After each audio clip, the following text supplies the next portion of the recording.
आओ पढ़े हिंदी में। आज हम करेंगे अविकारी शब्द का दूसरा भेद, संबंध बोधक अव्यय। यानी जो शब्द संज्ञा या सर्वनाम का वाक्य के अन्य शब्दों या पदों से संबंध बताते हैं उन्हें हम संबंध बोधक अव्यय कहते हैं। देखिए, जो अव्यय या अविकारी शब्द संज्ञा या सर्वनाम का वाक्य के दूसरे शब्दों के साथ संबंध बताते हैं उन्हें हम संबंध बोधक अव्यय कहते हैं। जैसे के ऊपर, के नीचे, के यहाँ, के बजाय, की अपेक्षा,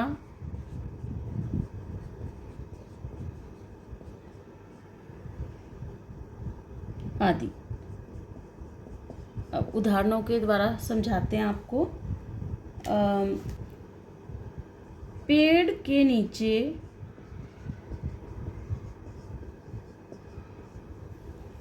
यात्री विश्राम कर रहा है। यात्री विश्राम कर रहा है। अब देखिए उस उदाहरण में पेड़ क्या है? संज्ञा। पेड़ के नीचे यात्री विश्राम कर रहा है, तो ये जो संबंध बोधक है ये संज्ञा या सर्वनाम का वाक्य के अन्य शब्दों के साथ या वाक्य के अन्य पदों के साथ संबंध बताते हैं। जैसे कि के नीचे जो आया है शब्द, ये क्या है? ये शब्द जो है के नीचे, ये संज्ञा यानी पेड़ और वाक्य के जो अन्य शब्द हैं उनके साथ संबंध पैदा कर रहा है, उनके साथ संबंध बता रहा है। तो अगर हम ये शब्द निकाल देंगे के नीचे, तो क्या है, इसका अर्थ स्पष्ट नहीं हो पाएगा वाक्य का।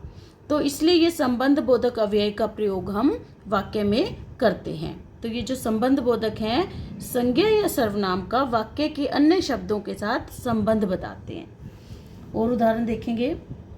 नेहा की अपेक्षा, नेहा की अपेक्षा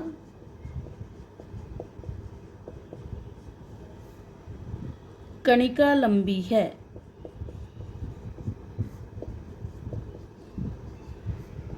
अब देखिए इनमें तुलना की जा रही है दो व्यक्तियों के बीच। नेहा की अपेक्षा कणिका लंबी है, तो यहाँ की अपेक्षा हमने अव्यय का प्रयोग कर लिया है। ये संबंध बता रहा है, नेहा की अपेक्षा कणिका लंबी है। और देखिए, मनीष रोहन से पहले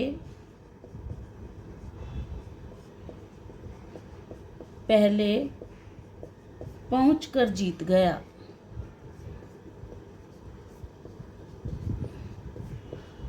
अब देखिए इस वाक्य में मनीष रोहन से पहले पहुंचकर जीत गया।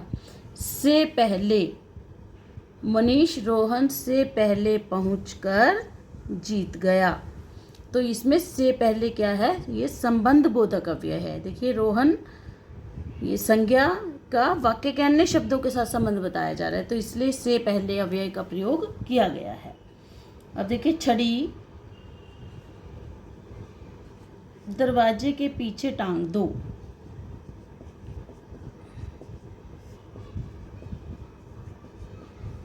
छड़ी दरवाजे के पीछे टांग दो। अब देखिए, अगर ये के पीछे अव्यय का प्रयोग नहीं करेंगे, हम के नहीं लगाएंगे पीछे के साथ, के पीछे, तो वाक्य का अर्थ स्पष्ट नहीं हो पाएगा। तो इसलिए हम इन संबंध बोधक अव्यय का प्रयोग करते हैं। छड़ी कहाँ टांग दो? छड़ी दरवाजे के पीछे टांग दो। तो इसलिए ये जो के पीछे है ये संज्ञा का वाक्य के अन्य शब्दों के साथ संबंध बताता है। और देखिए उदाहरण, मेरे घर के सामने मंदिर है। मेरे घर के सामने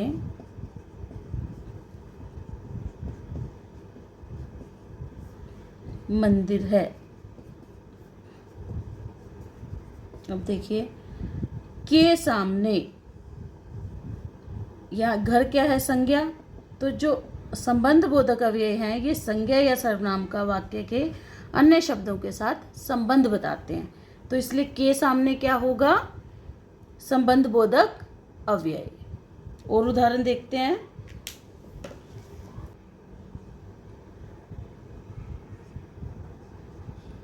हमारे विद्यालय के बाहर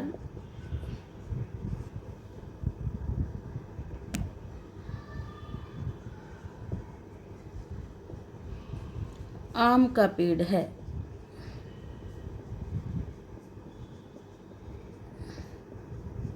अब देखिए इस उदाहरण में हमारे विद्यालय के बाहर आम का पेड़ है, तो देखिए संज्ञा है विद्यालय, तो ये जो संबंध बोधक है के बाहर, ये विद्यालय यानी संज्ञा का वाक्य के अन्य शब्दों के साथ संबंध बता रहा है। तो के बाहर क्या होगा? संबंध बोधक अव्यय। और उदाहरण देखते हैं। हमारी कॉलोनी के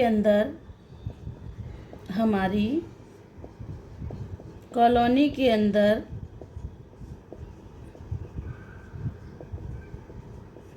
पालतू कुत्ते हैं।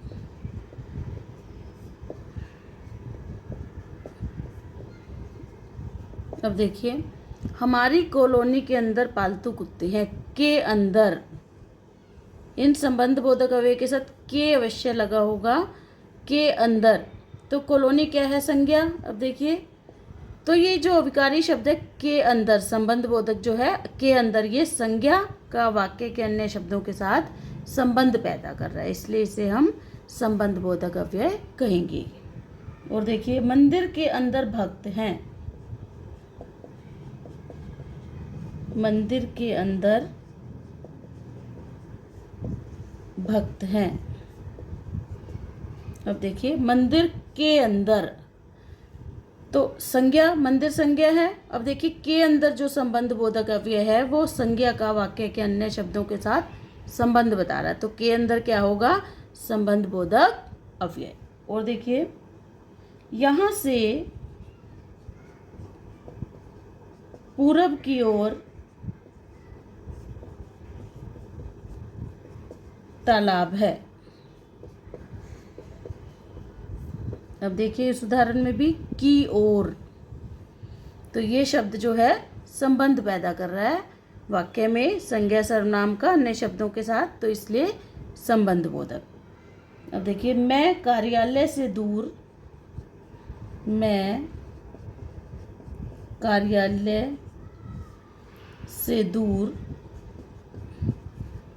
पहुंच गया था।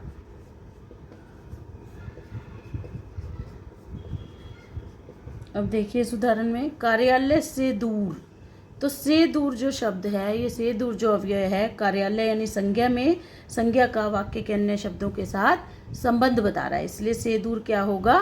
संबंध बोधक अव्यय। तो इन सभी उदाहरणों का आप लिख कर अभ्यास करें, तभी आपको स्पष्ट होगा। ओके बेटा, आपका दिन शुभ हो।